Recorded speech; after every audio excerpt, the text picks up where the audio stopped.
Okay, so here we are once again. I'm with one of my favorite people in the whole world, super rock star astrologer,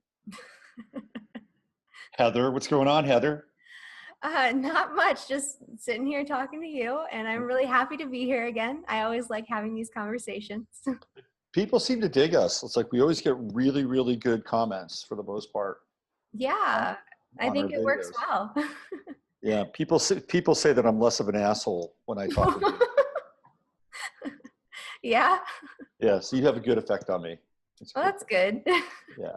Maybe I'm Uh, more of an asshole. Maybe that's a good thing. I Because don't think so. I don't people I think think I'm really like nice and sweet, and then we do these conversations, and I get a little Scorpio rising on.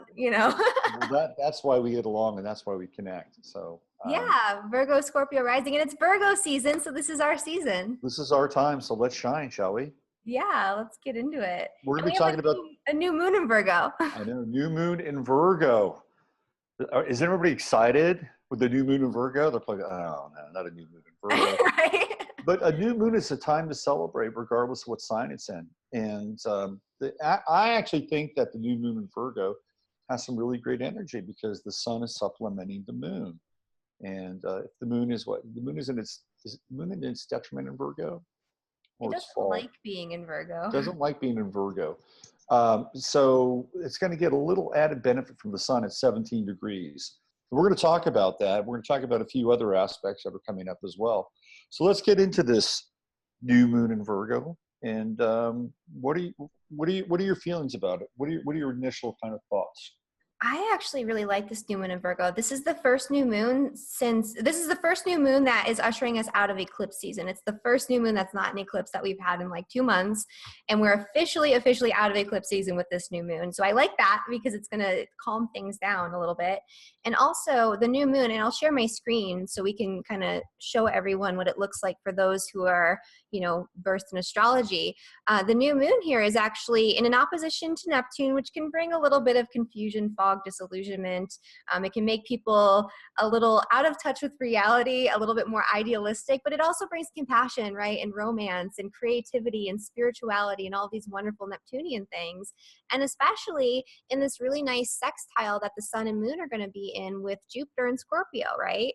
Mhm. And so, I think this is going to be a really positive, very expansive, sort of idealistic energy, but also a really creative, intuitive energy that's going to be brought into that earth energy because, Virgo is very practical, logical, linear. It's about like A plus B equals C, and we're going to organize it this way, and I'm going to over rationalize everything and overthink everything.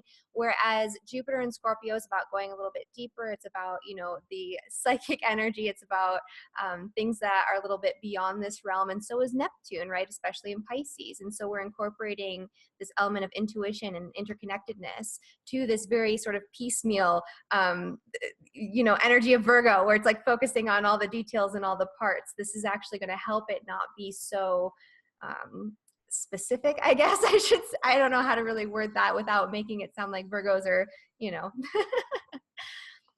Yeah, no, I think you're right. I mean, there are some, how do I say this? Some aspects in here that really give this new moon, some outs, some relief, right? So we've got the trine to Pluto as well that's taking place Yeah. during that time, and that trine to Pluto with the sun and the moon is very, very intense, and it's not a stretch to hang in there with somebody or something. Like, let's say your life condition is challenged, wherever you are, whatever you're going through on this new moon. This trine with Pluto gives you the opportunity to sort of deal with this Neptune opposition with the moon and the sun. Because, my feeling about Neptune oppositions are really fascinating to begin with. Mm-hmm. Because what we're talking about are two distinct different types of energies. And so, what is the strategy? Is the strategy to integrate the energy so the opposition becomes, shorter, more abbreviated, more integrated? Or is the opposition there to show you sort of this disparity between these 2 points of view so that you can become aware of it and then hopefully begin to integrate it? So we get into a Neptune opposition to the sun, especially in the sign of Pisces and Virgo. The headline is what's real. Are our emotions real? Are our life conditions real? when we get into that Neptune opposition, sometimes there can be a sense of wanting to give up and to surrender. We're like, I've had enough. I'm through with this emotion. I'm through this sort of earth experience. I want to go to the other side. I want to go to Neptune where, whatever that is, whether it's heaven or, 2 or 3 cocktails or, mighty spliff or whatever, or checking out. I mean, that's the nature of this opposition. So I feel like it's not, I don't know if there's going to be like a major test for people, but I think there's a bit of a test here with this Neptune moon, Neptune sun opposition. Now here comes that trine to Pluto, and that's staying power. Yeah. That's staying power. It's like you can stay in the game with that trine to Pluto. And even what you were referring to when you started to get into this, that sextile to Jupiter in Scorpio also has this potential of regeneration at the same time. So I think the key to this new moon is for people to sort of move through their fears that they're not enough, because that's what happens in Virgo, especially the moon. Yeah. It's so critical. I'm not enough. The emotions aren't enough. I haven't done enough with my life. And to get through that, to really get through that, because I feel like, we've kind of been indoctrinated into sort of this temporary autonomous zone of nihilism to some extent. Like, where's the meaning? What's happening? There's so much information that we're being flooded with 24/7 that I think it's really easy for people to get discouraged. Really, really easy. And this Neptune opposition to the sun and the moon brings that out. And I would say, don't get stuck there. Hang in there.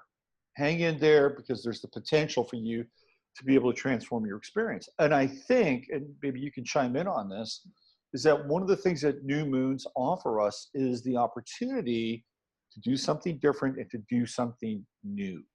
Yeah. So if you wanted to do something new and you wanted to capitalize on this nice, sweet sextile, this nice, sweet trine, what would be some of the things that you would encourage people to check out during this new moon phase? Well, for this new moon in particular, kind of going back to what you were saying about the regenerative and restorative power of Jupiter, first off in Scorpio, which is deeply regenerative in this sextile, but also Pluto in trine with the sun and moon in the sign of Virgo, right? Virgo is health, nutrition, the body, focusing on your daily health routines, your daily health habits. So it's perfecting the body. And with Pluto, when it's in a trine with the sun and moon especially, it's a deeply regenerative and deeply restorative aspect that can bring really profound healing, not just healing on the physical level, but healing from a deeper place that affects the physical, right? So the root cause of illness on a psychological, spiritual, or emotional level can be drawn up through this energy.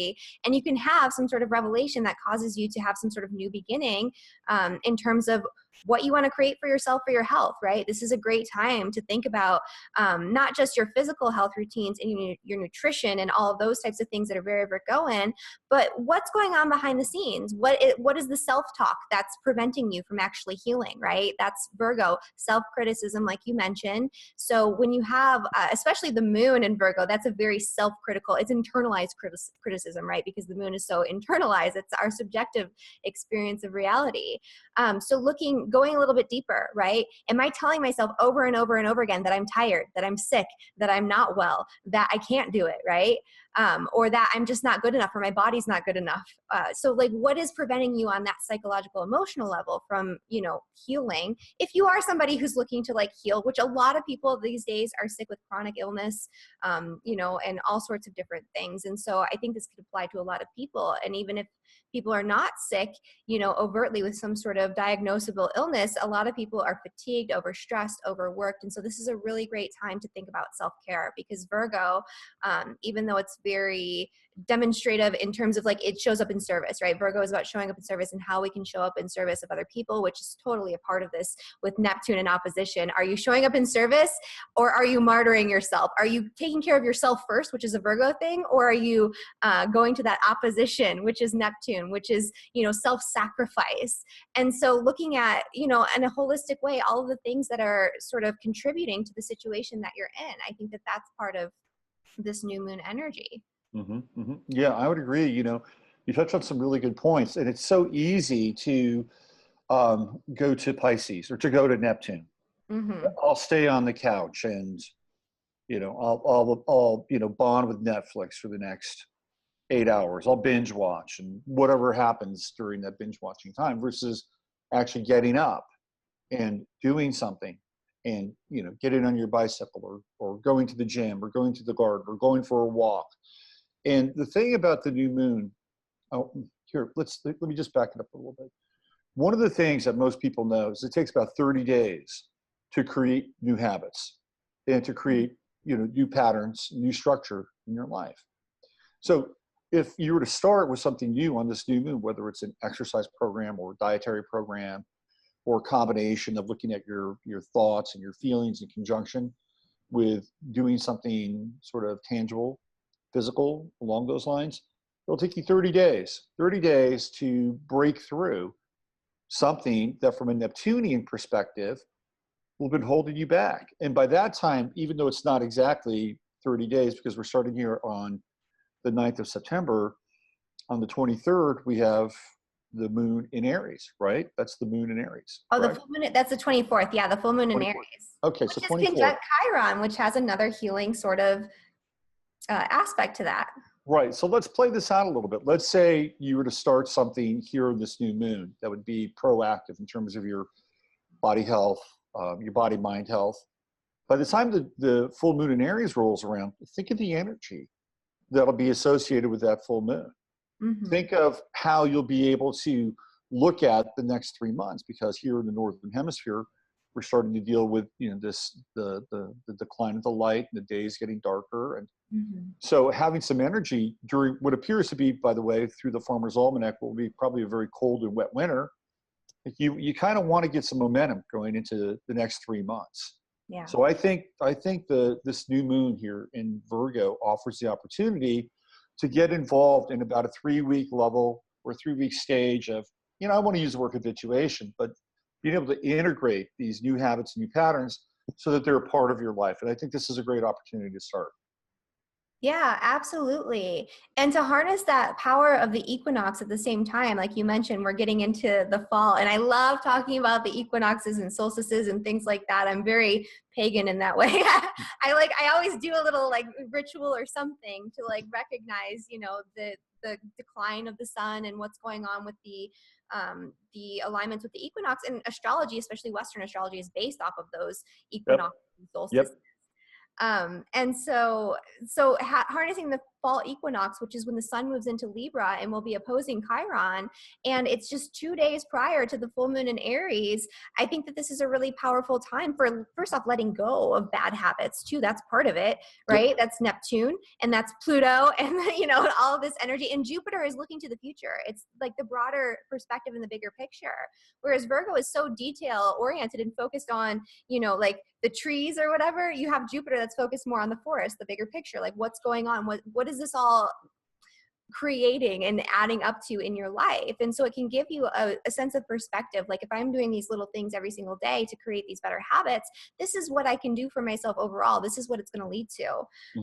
And I love the energy of harnessing the equinox. And so it's also a time of letting go, right? It's a time of thinking back to what we've done throughout this entire year and what we've built for ourselves this entire year and what has worked really well for us and what we maybe need to like let go of and clear away to make room and make space for, the solstice in the wintertime and the new year and, the new rebirth that's going to be coming with the sun at the end of this year. And so it's a time of reflection too. It's reflecting back. What did I create in terms of my habits? Where was I escaping from reality, right? Neptune versus Virgo. What was I avoiding and not dealing with directly? And maybe how can I change that moving forward? I think that's part of it too. And coming back into balance with the sun and Libra too, in relationship and just in general, in all areas of life. One of the things I think that we all go through this in our own way, but I think one of the most difficult parts of addiction is when people know they're addicted, to whatever, whether it's, a substance or a habit or a lifestyle. It's generally, my estimation, connected to some kind of substance, some sort of, physical manifest. Yeah. And they know they're addicted. And I think the most difficult part is knowing or understanding that they're going to have to climb out of hell for this addiction. And they just look at what's ahead of them and they basically say, I can't make it, or I can't do it. And they know that in order to get right, they're going to have to, retrofit their entire life.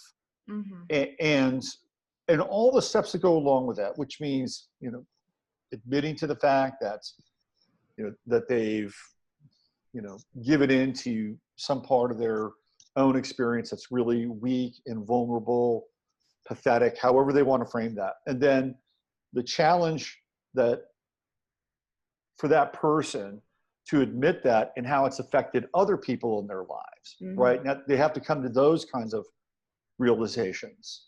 Then they have to come to the realizations that they're going to have to get through whatever it is that they're wanting to give up and need to give up.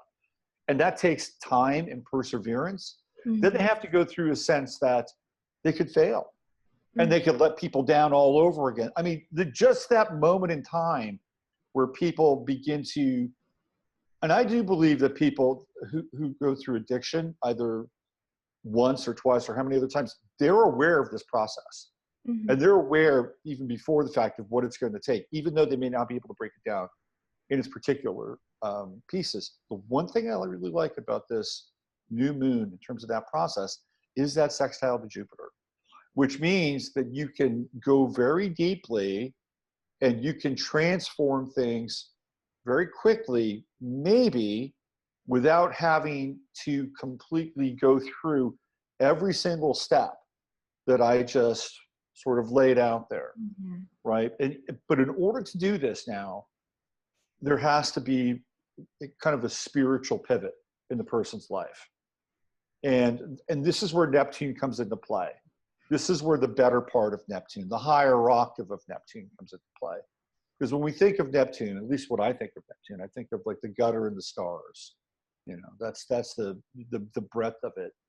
So in order to get through whatever you're going to go through or whatever kind of piece you want to accentuate, well, guess what? You're going to have to engage a little bit of faith here. And there is a higher power, there is a greater will, there is a love divine that shines in each of our lives. And this is the force that resurrects people through the deepest and darkest periods of their life. And that's the higher octave of Neptune.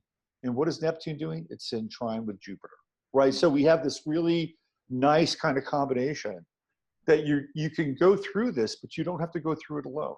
And I'm not talking about, your pals down at AA or the 12 step. The alone part is the existential part where we feel like we're abandoned, alone, bereft, washed ashore, that whole Neptunian, the darker Neptunian phase. It's like Neptune can rise up, but you have to develop a relationship. You have to develop a dialogue with that energy in your life. And I think that this is a really great opportunity to do that. Yeah, absolutely. And it's so interesting that we're bringing up the topic of addiction, which is something that I wasn't even thinking about at the beginning when we were like looking at the chart for this new moon, because Matt and I, my husband, for those who don't know, we're just talking about addiction yesterday and sort of the spiritual aspects of addiction in terms of, not everybody has this mindset. Maybe you, Robert, do or don't, I don't know. But in my experience and what I sense from people that I work with who have addictions and my friends who have addictions is that there's an entity attachment going on here, like a spiritual sort of otherworldly sort of entity attachment with some sort of demonic force or some sort of like entities that are helping to drive and perpetuate this addiction. And I'm not the only one who feels this way. This isn't like my own theory, right? A lot of different shamanic traditions and things like that, they believe similar things. And so with this Pluto in this really nice trine here with the sun and moon, it's almost like an exorcism, right? It's like exorcising your demons and doing so in a way that's not going to be super traumatic. When you have a trine, it's not like a big overt crisis. It's like it happens and it's intense, but it happens quite easily. It just sort of is, right? It's not like a thing that you're really forcing to happen. And so I really feel like, this would be a time if somebody is dealing with addiction, especially if they have sun, moon, rising, any of their personal planets at the, 15 to 17 degree, 18 degree in any of the earth or the water signs, because you're going to have these really positive impacts from these transits. Right. That could be a time for people to, and it's not just addiction to like drugs, right? People are addicted to sugar. Most people are addicted to sugar. caffeine, food, Netflix. Absolutely. Some people are addicted to spirituality and escapism through spirituality, which is a total Neptune and Pisces thing. Mm-hmm. Yep. And so, there are different layers and different types of addictions and habits and routines, and the moon also rules habits, right? It's things that are habitual. So it's very interesting that we're bringing up this point, because I just had this huge conversation about this yesterday. Yeah. What's also fascinating too is that when we get into Capricorn, we're talking about like parental energy. Mm. And we're talking about sort of this sort of paternal energy. But I think it's benign paternal. It's not like the scolding father or the scolding boss. It is the paternal energy that wants to, how do I say this? Like make you a junior partner or something like that. It's energy that doesn't. It's not necessarily hierarchical, but at the same time, we have to, in our own lives, in our own way, make decisions from a hierarchical position inside of ourselves. We have to. That's just the nature of it. We choose something for ourselves, and theoretically, we're at the top of that sort of pyramid of choice, right? But I think that this is a really, really good energy, so that we can begin to move in a direction where I believe the will becomes more congruent. Like the overall will becomes more congruent, and so that we can live in greater alignment. And I think really that's what people are looking for. We want to live in alignment. We want our lives to work. We want to be able to flow more easily. And I think that this new moon has the potential for that. Do you want to talk about this T-square with Mars and Venus and Uranus? That's a whole other little side note story. Yeah, especially with Mars and Uranus coming into, so Mars and Uranus, for those who aren't aware or haven't seen some of the previous videos, Mars has been going back and forth in this little dance and square with Uranus during the before and after of Mars retrograde. So the day after Mars officially moved into the sign of Taurus, it squared Uranus exact. And that was on May 15th. And that was the day that the US Embassy was actually moved to Israel. And so there was a lot of bloodshed and a lot of sort of chaos that was created out of that. In retrograde on August 1st, there was another pass of Mars square Uranus. And now we're having the final pass exact actually on the 18th of September, so during this lunar month. And so this is sort of the resolution point and the final pass. Like this is where everything is solidified and finalized, and it's the final chance to make changes in our lives. But on a global scale, there are changes that have been going on as well. So I think this is probably more your area of of expertise. So if you want to talk a little bit about what's going on there. Well, I think that, can we get out of share screen for a moment? Yeah. Because there are a few things I want to look up. That way it'll be, let me see if I can do this. I'm not sure if I can now. Hold on, let me do this. All right. So what I wanted to do is I actually wanted to look up Israel's chart, because one of the things you were talking about was these influences as they have related to what's been happening in Israel, which has not been insignificant, by the way. These are planetary changing events that are associated in many ways with prophecies, whether you believe them or not, whether you think they're synthetic or not. Enough people do, and put a lot of energy into them. So let me just find the chart here, and I'll, because this I think is kind of significant.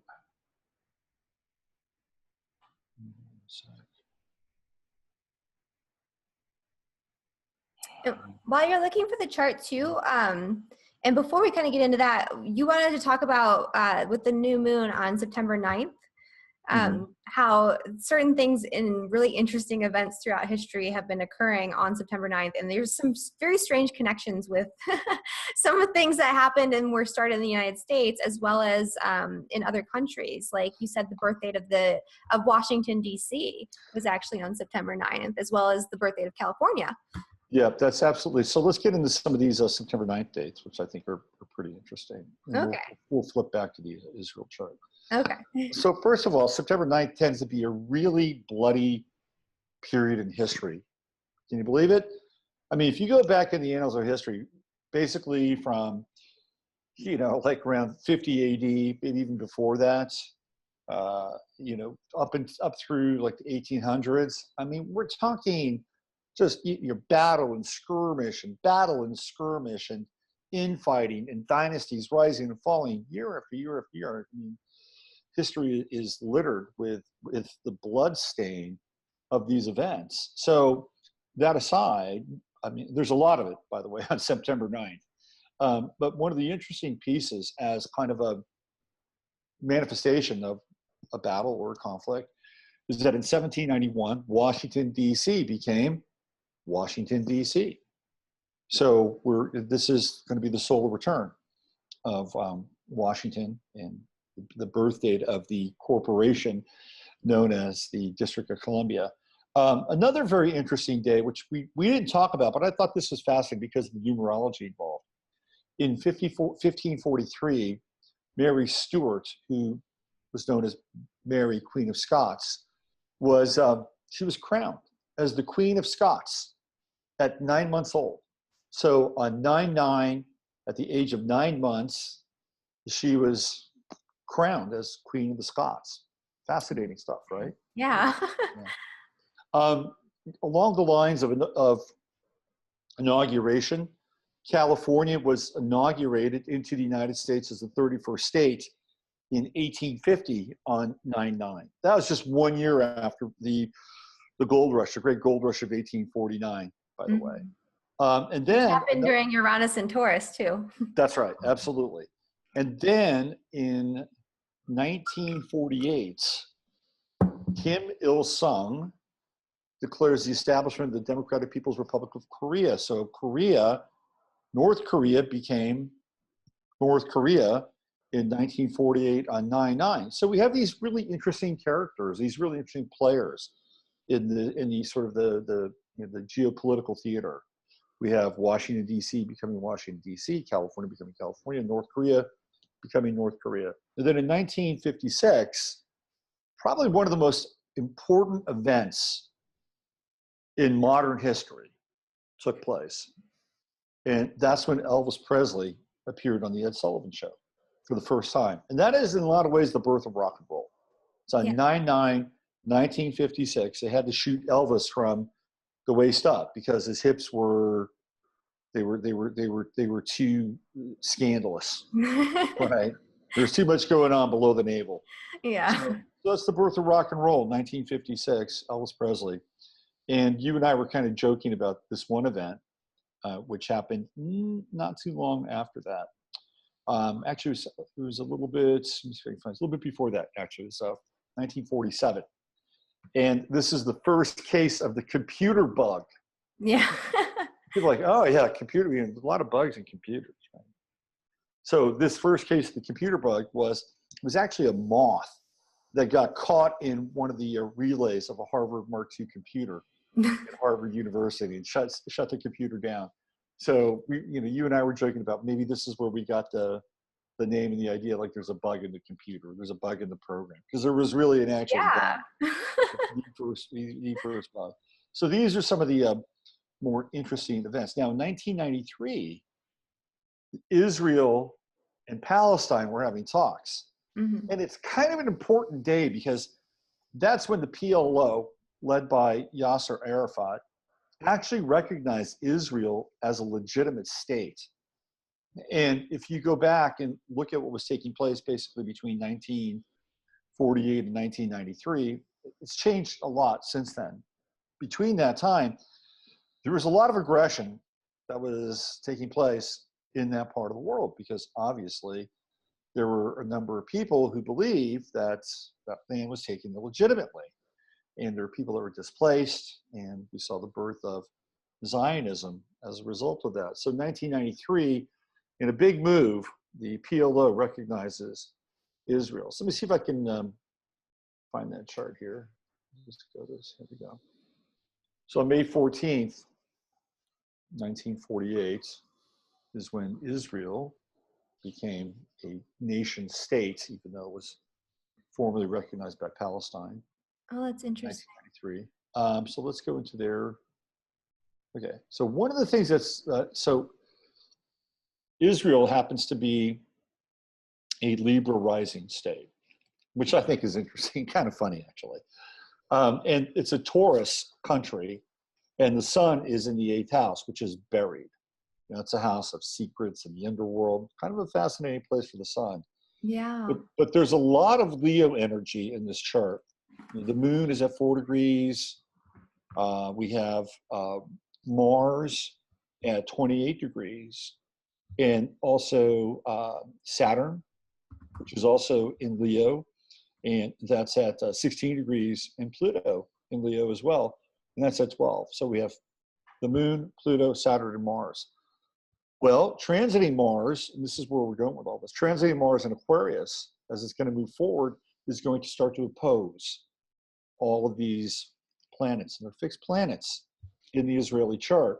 So I would assume that that's going to be violence, that that's going to be some kind of upheaval as Mars goes through the bottom part of Israel's chart. It's going to be going through the 4th house. Yeah. And Israel also has kind of this sort of split identity, of course, between Israel and Gaza and Palestine. Mercury's at 10 degrees in Gemini, and they also have Uranus The 8th in house, yeah. Gemini as well, right? Uranus is at 24 degrees.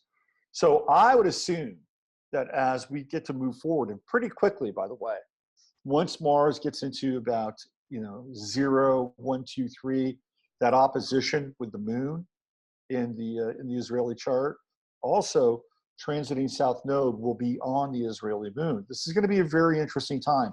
So I think part of what we've been talking about here in terms of the eclipse cycle and post-eclipse cycle, all the major changes from declaring that Jerusalem was going to be the new capital of Israel, to that law that we talked about that was right after the Star of David on the first eclipse, where Israel basically said, we're going to be a nationalist state, and equal rights and civil rights don't really matter to us. And that was really kind of under the radar, although there were some people who were buzzing about it. They basically said, screw you, screw the rest of the world. We're going to determine who we are and how we treat people. Doesn't matter, regardless of public opinion, regardless of boycotts, screw you, right? So that was another piece. So here we go. Mars is coming in. It's going to start to oppose these very intense planets, and all in Leo and fixed sign. Mm-hmm. So what we're dealing with here is ultimately this Sun-Mars square and Mars-Mars opposition, which will come at the end of this very prolonged Mars transit. Yeah. It's going to be very, very interesting and very intense time for that part of the world and that region. And we're going to see how all this plays out and all of its various manifestations. I believe, if I'm not mistaken, Trump just cut a bunch of aid to Palestine. Didn't have a lot to begin with. It's just, the treatment of the Palestinians has been aberrant since Trump has gotten into. I mean, it's never been great, but it's never been worse than with Trump in the White House, because obviously he's taking orders from his buddy Bibi his buddy, and so that bears watching. That's of course one of these hotspots, geopolitical, but also there are people that believe that there's a portal there over that part of the world, and the reason why it is always in some form of conflict and stress is to keep that portal wide open. Interesting. And to allow these energies, some of which are not in our best interest, they're not benevolent, they're malevolent, to come through. So let's keep an eye on what's going to happen in the Middle East, specifically with Israel and the surrounding regions. Okay. So can I share my screen real quick? Because I pulled up the chart and I just want to show everyone, because this is super interesting, just to demonstrate what you were saying. So Israel has its moon, what, at 4 degrees in Hmm. the sign of Leo. And so when Mars is coming into this square with Uranus, it's in opposition to the moon. So it's forming a T square with the moon, right? Which That's is right. the seventh house. The seventh house has to do with like agreements, contracts, things like that. The 10th house is public reputation. Obviously, the moon has an association with the home and like a lot of different things. But so you have the Mars, which is in the 4th house, which also is the home, family, property. I would say that it would have to do with like boundaries and things like that, you know, in Hmm. terms of if you're looking at the chart of a country. And so this is forming a T square. And so that T square, this is the reason why the activity with this Mars Uranus square on a global scale has been centered a lot around Israel. And what's going on there. And so, yeah, so it's going to be passing for the final time on the 18th. So on or around that day, that's going to be a significant time period. And it's also been activated by the eclipses. You have the North Node right now, right on top of Hmm. the moon That's right. for for Israel. And so I mean it kind of makes sense that they're kind of moving forward and pushing their agenda a little bit more so, because the North Node would make them sort of obsessed with that, right? It's about obsession, it's about moving forward into something new.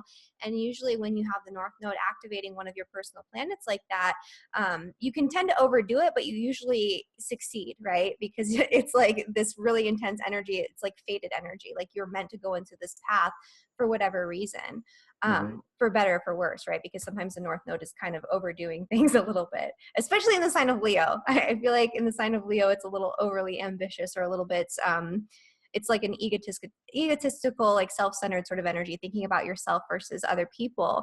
And, you know, it kind of makes sense, right? They're thinking about their needs, their desires in terms of like what they want as a country, and not worrying so much about what this is doing to the Palestinians, who they obviously don't care so much about. So Hmm. anyway, it's interesting the way that this shows up in the chart.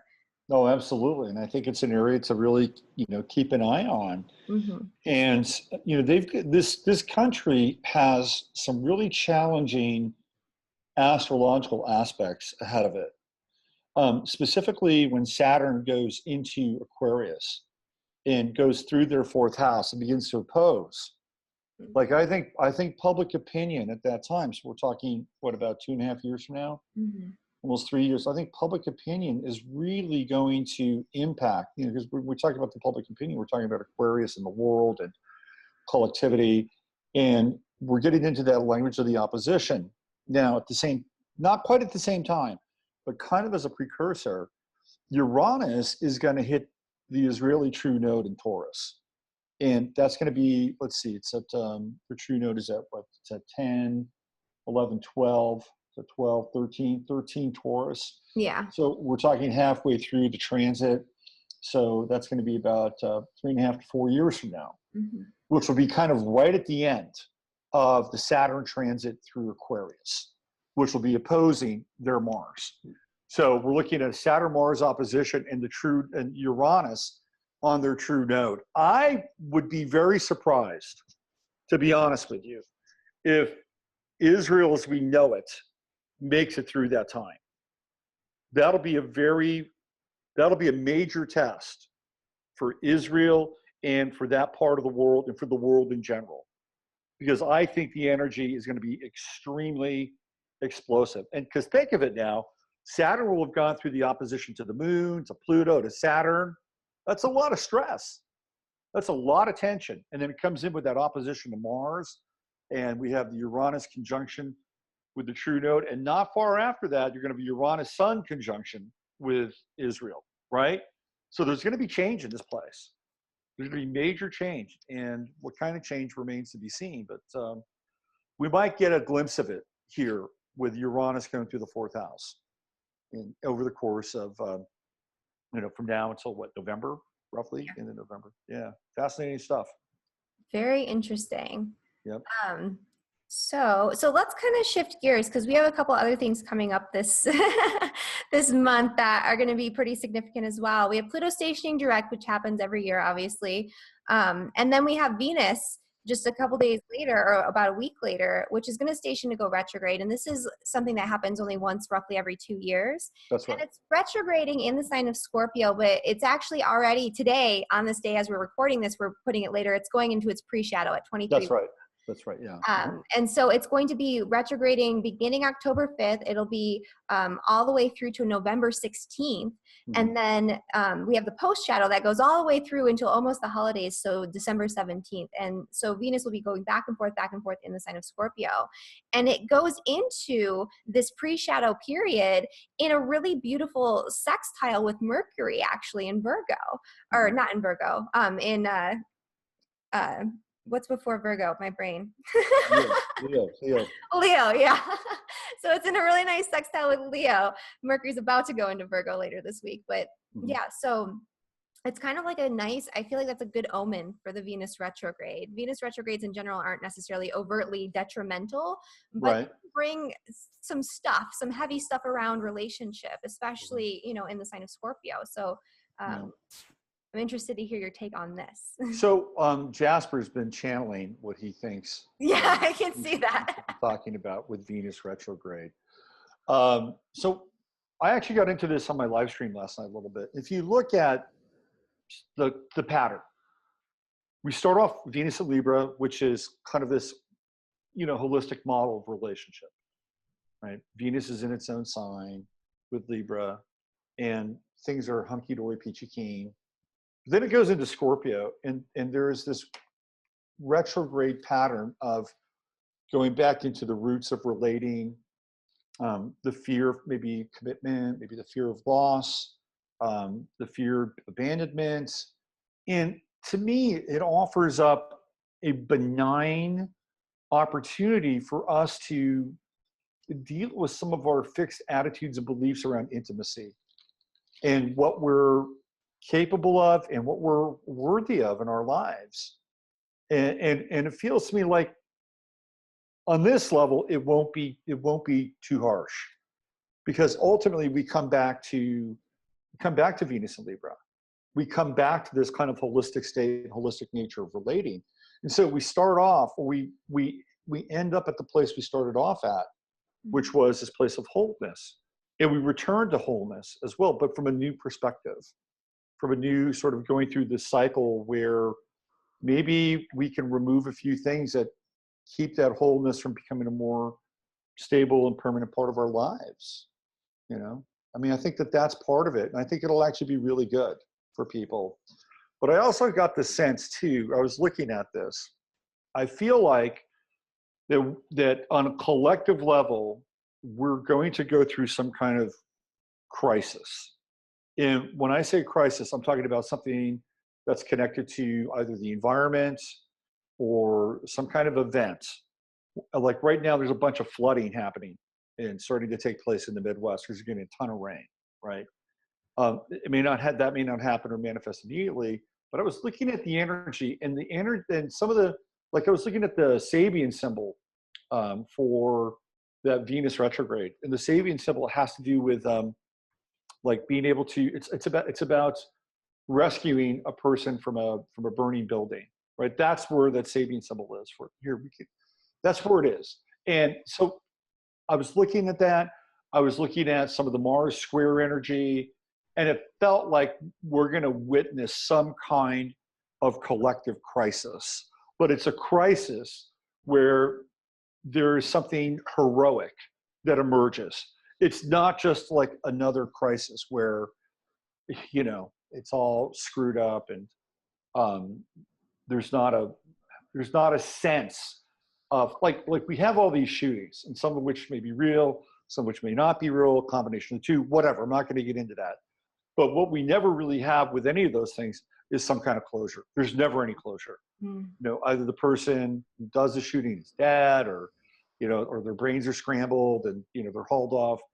What I'm talking about is a crisis where people emerge, and they emerge as being heroic. They emerge as, you know, sacrificing their own safety and their own well-being for the greater good or for whatever happens. And I feel like we're going to come up on an event like this during this Venus retrograde, because we're talking about relationship and risking one's life or self for the life of self of another, which is Scorpio, right? It's extreme.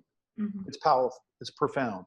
So I think on a collective level, that's what we're looking at. We're looking at maybe it's an earthquake, maybe something along these lines, where all of a sudden we get these stories of people who are doing things that are heroic or larger than life. I think that's going to be part of this Venus retrograde. That's my hit. That's interesting. Yeah.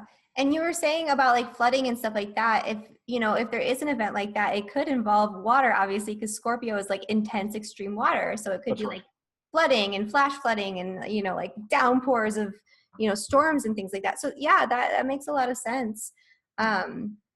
So on an individual level though, uh, what do you think we can do with this energy? Because this is a lot about, you know, revisiting the past when it comes to our relationships and connection with people. And when it's Scorpio, I feel like Venus retrograding in the sign of Scorpio, Scorpio holds on to things that are very psychologically and emotionally sort of significant. It doesn't hold on to material things. It holds on to things that have an emotional value or something like that, right? And it holds on a little bit too tightly sometimes. But then when it lets go, it lets go. And it's like, it's done. You know, it's black and white. It's very extreme. That's what you taught me, right? Yeah. And so it feels like for a lot of people, it's going to be a process of digging up old baggage and like releasing a lot of these ties to past relationships and past sort of experiences in relationships that are maybe preventing people from moving on or that are detrimental in some sort of way. So it's going to be drudging up some stuff, I think, for people. And like you said, it's going to be at the end, we're going back into Libra, right? We're going back into balance. We're going back into harmony. So that place of like, you know, being back in balance. But I think in order to do that, we have to go down to the depths and we have to re-experience some stuff, maybe even that wasn't so nice to experience the first time around.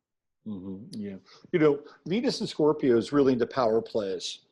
If you really study Venus and Scorpio and you study to some degree people who have Venus and Scorpio, they're really, there's a part of that individual, whether they're conscious of it or not, that are into power. You know, it's either power in a relationship, you know, being the person that controls and dominates the flow of the relationship, because that's the nature of Scorpio. And, you know, for whatever fear, the fear of losing a person or the fear of not being in control or whatever those things are. And that's kind of a benign version. There are other versions of Venus and Scorpio where people are power driven and they seek out situations where, you know, they want to have more power. Like I think sometimes Venus and Scorpio in the workplace, like Venus and Scorpio in the 10th house, that could be really problematic because you're dealing with power issues inside of your career, whether they're yours or other people. You know, there's kind of a conspiratorial sort of tone with Venus and Scorpio. So I think the whole idea of Venus and Scorpio, we talked about this last night, any planet in Scorpio, the whole idea is to transform the nature of that thing, to transform the nature of relationship, to transform the nature of intimacy. And, you know, and you're right on the money, which is to let go, right? To let go of the reins a little bit with Venus and Scorpio. And when that happens, you get to find out, you get to probably get to have anything you want. And that's the paradox, that you don't need to be involved with somebody super powerful, where you don't need to lord the power or lord these or dominate the relationship. And if you let go, you'd be really blown away by what happens and what takes place. And I think what's going to occur for a lot of us during this time is, you know, what are we holding on to that keeps us from either greater intimacy, greater trust, you know, whatever those things are. I think this is a time where we can let them go. And for a lot of people, the reason why they hold on to so much stuff is because a lot of people are really hurt, Mm-hmm. right? They're hurt. It's not just some kind of malevolent marker inside somebody's chart. There's generally been pain, suffering. You know, somebody had, you know, maybe if you have Venus and Scorpio, somebody close to you died that you were very close to, right? Like, could it be a parent? Could be maybe your first boyfriend or girlfriend, whatever. There's pain there, right? So in order to cover up that pain, you get into control. Well, this is a time where we can unhook some of that with that retrograde piece. And it's like, okay, do we always have to be in control? We always have to make sure that, you know, we're covering our hearts and we're not going to get hurt. And I think that that's what it's about. And again, because it comes back into Libra, it comes back into this balance place. Also, Scorpio represents, and Venus has a lot to do with resources and wealth. It's not just relationship. So maybe we can all look at also how we view our relationship with resources and money and what money represents. Money is just energy. That's the Scorpio like definition of money. Like this, right? Like the, you know, this thing that I'm holding right here, this little metal coin, well, that's Taurus. But there's like a thought form behind this. That's all it is. Mm-hmm. So Scorpio represents that thought form. So we get to, you know, again, look at our relationship to resources as they relate to money and hard assets. And we can probably, you know, move some of that energy as well. And again, Venus and Libra come back into balance. And what'll be really interesting, right, is when Venus goes direct and it goes back into Scorpio again. And when it goes back into Scorpio, we have a new template that's there that we can occupy and begin to work with. So this is a really interesting phase, especially coming off of all this male energy with Mars. Yeah. You know, and everybody just like, you know, banging their fist.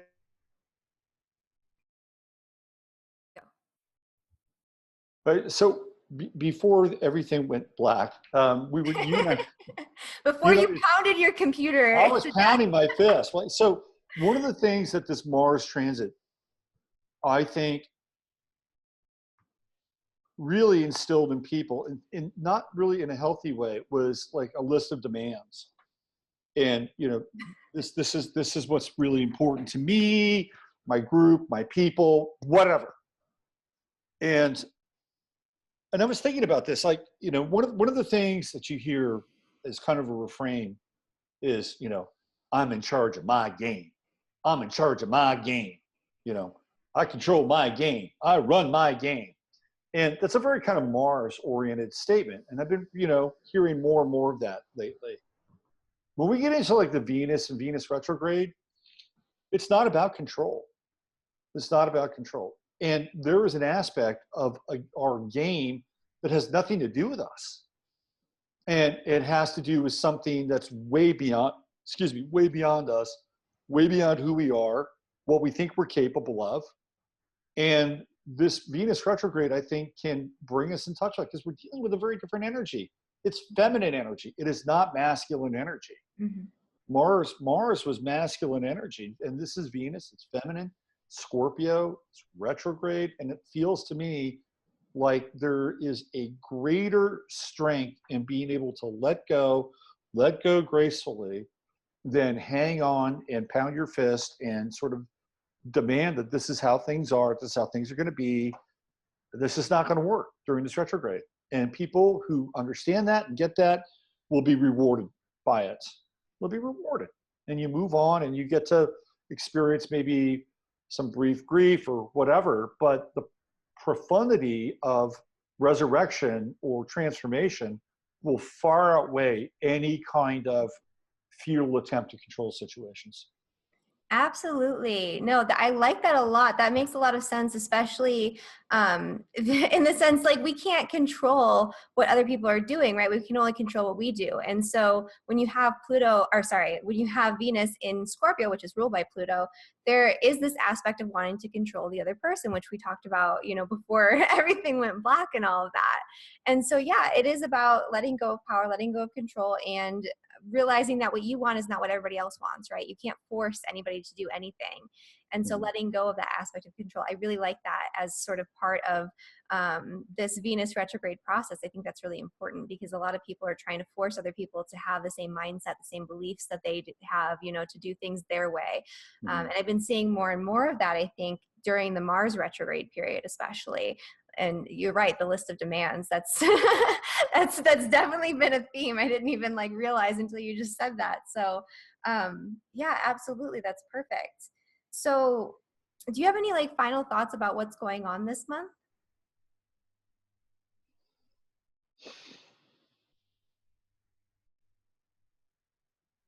Yeah, I mean, I think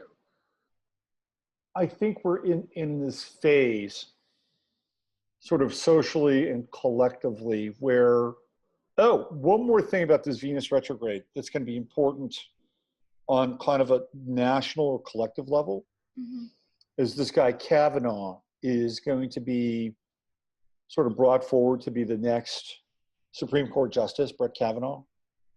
And there's going to be a lot of going over of his records. And apparently there were like thousands of his records that were kind of either deleted or erased on Friday night. Oh. Yeah, so that's going to be a really interesting dynamic as the left and the right get in line to either promote or, delete or erase Brett Kavanaugh through this Venus retrograde period. That'll be interesting. But we're getting to this place now. We're getting very close to the midterms, Mm-hmm. and it feels to me like September is a bit of a calm before the storm. Mm-hmm. And when we kick into October and the early part of November, but especially October, I feel like things are really going to heat up. That there's going to be more divisive rhetoric Mm-hmm. and more intensity as we head into those midterms. When do the nodes change?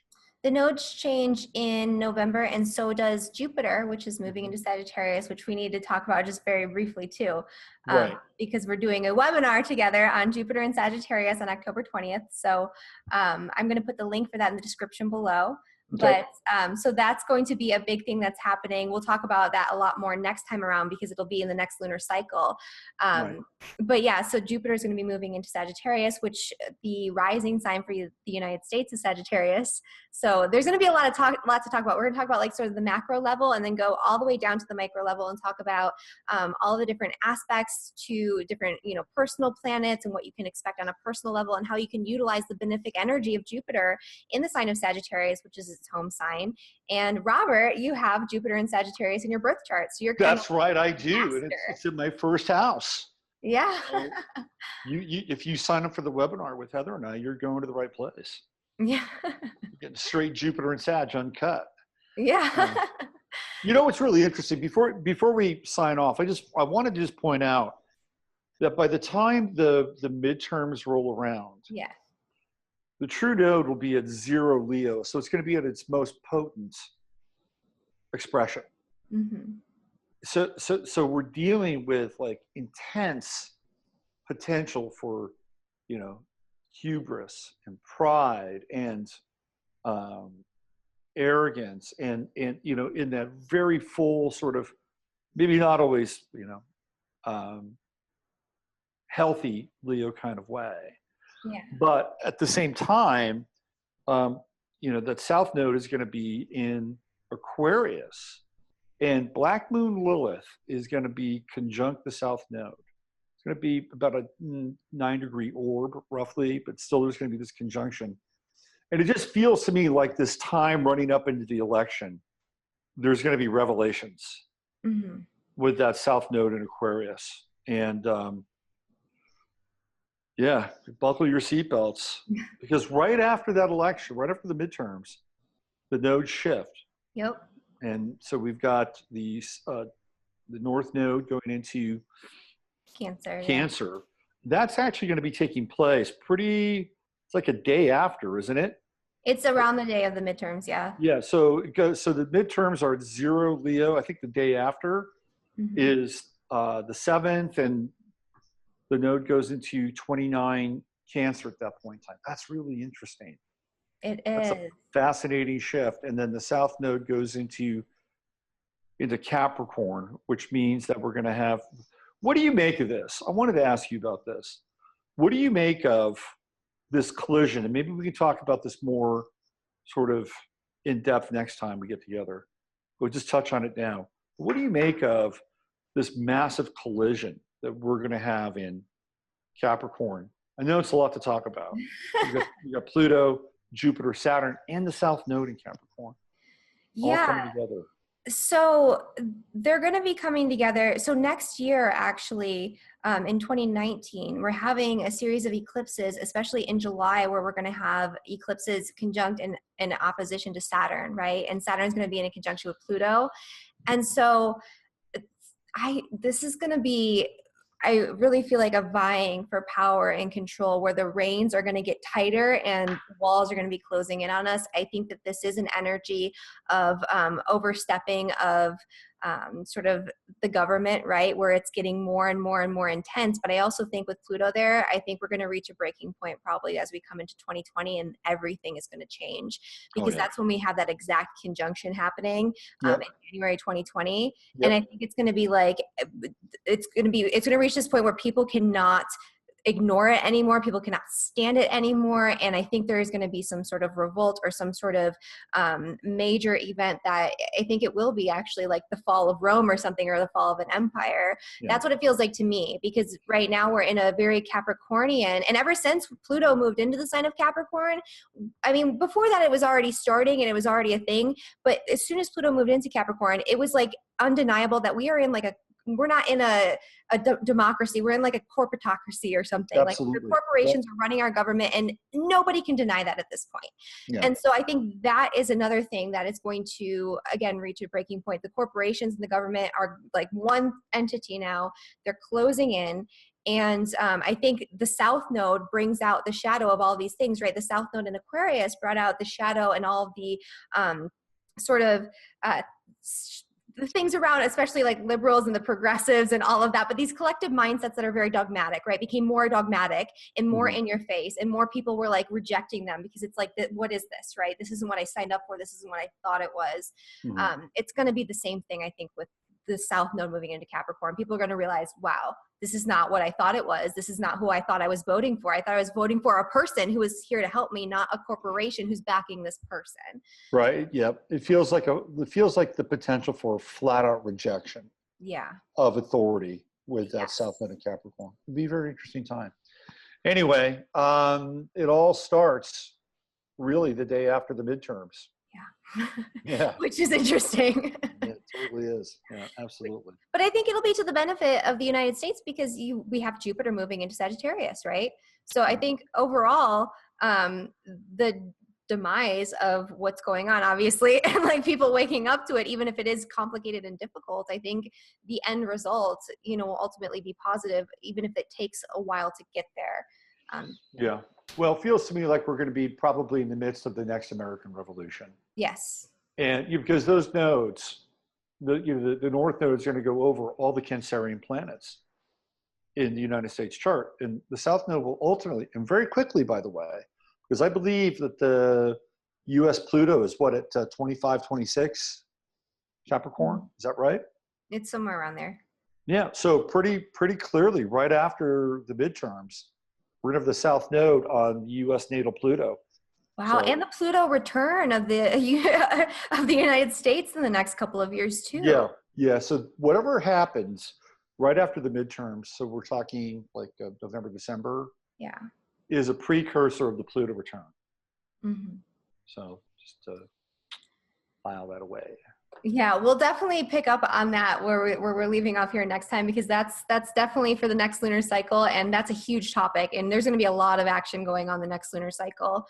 So enjoy, everybody, the calm before the storm. Enjoy the nice energy of this really beautiful new moon, because I think that it's a very positive new moon, and a lot of people can make some very positive, proactive changes in their life throughout this month, with the equinox and all of that too.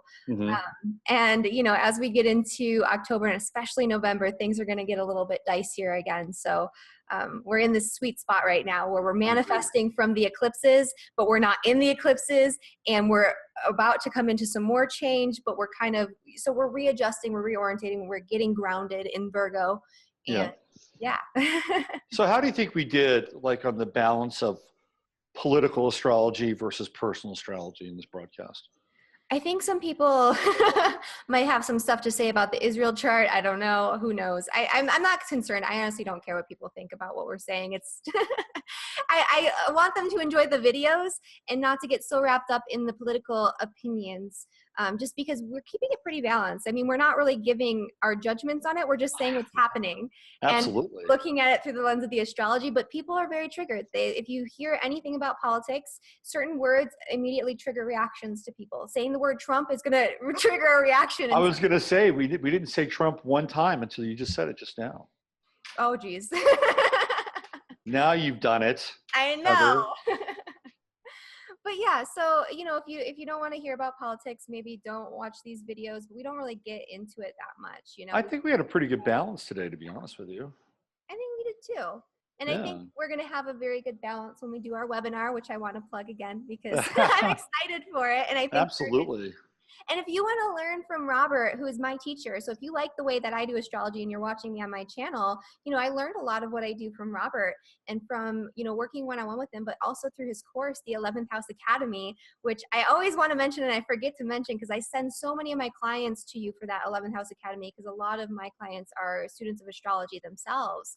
And, that's where I got started. And you did such a good job with that program. It's like, seriously, if you can't learn one-on-one or be with you in person, this is the next best thing. If not, even better because of the convenience factor. You can do it whenever you want. You can lay in That's bed right. and watch Yeah. the videos.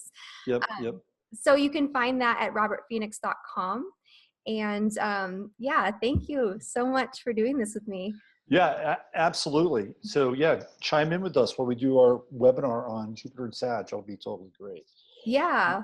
Yeah, and we'll both have details where you can sign up on either of our sites and, jump on in. So thanks, Heather. Thank you very much. Yeah, thank you. We'll join forces again when the next new moon rolls around, and we can sort of peel back the layers and see what's happening, stars above us and within us. So thanks again, Heather.